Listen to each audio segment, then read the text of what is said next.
I'm a huge fan of Disney, and so one of the biggest parts about the glass slipper in particular is there are so many little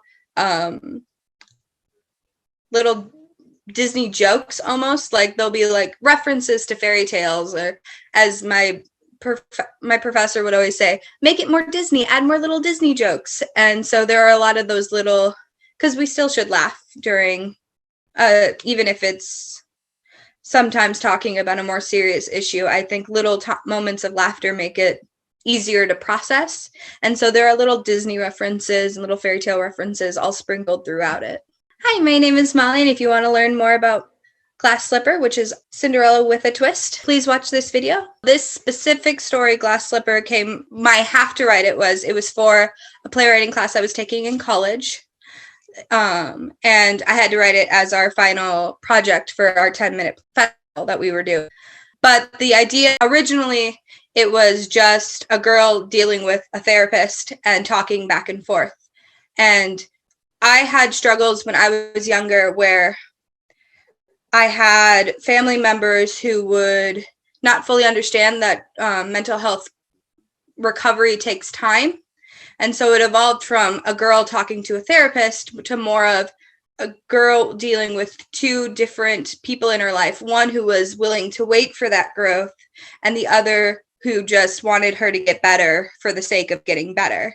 And so since I had this opportunity to really have class time focus on a play, almost being forced to write it helped spur that process along of portraying a mental health issue in a different way. Well, there are three main characters in Glass Slipper. There's Ella, who is the Cinderella character. She's going through recovery from post-traumatic stress disorder from growing up in an abusive household.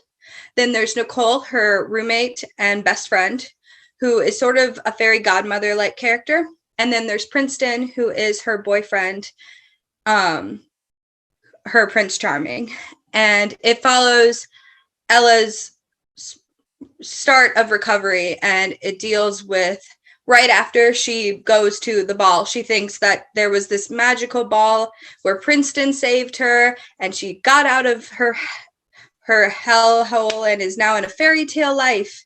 But it's harder than that because you have to recover from the abusive trauma that you've dealt with all these years. And so it's going towards recovery, but it's slow because recovery takes time and it's different for everyone. And she's dealing with the people in her life reacting to her going to therapy and dealing with her past. I think the most important thing I'd like the audience to get out of Glass Slipper is everyone takes their own time. And while it might be more convenient for us to just ask our relatives, hey, how much longer are we going to have to deal with you like this?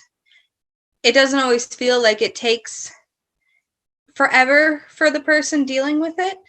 They have to take their own time, and they need loved ones and surrounding members of their community to really be there for every step of that journey and to really focus on letting them grow and letting them recover in their own time and not being so focused on, well, we need you to get better for this, or we want you to get better for this. It's more of a, we want you to take your time, because if your growth is hindered in some way, it could really mess up your recovery.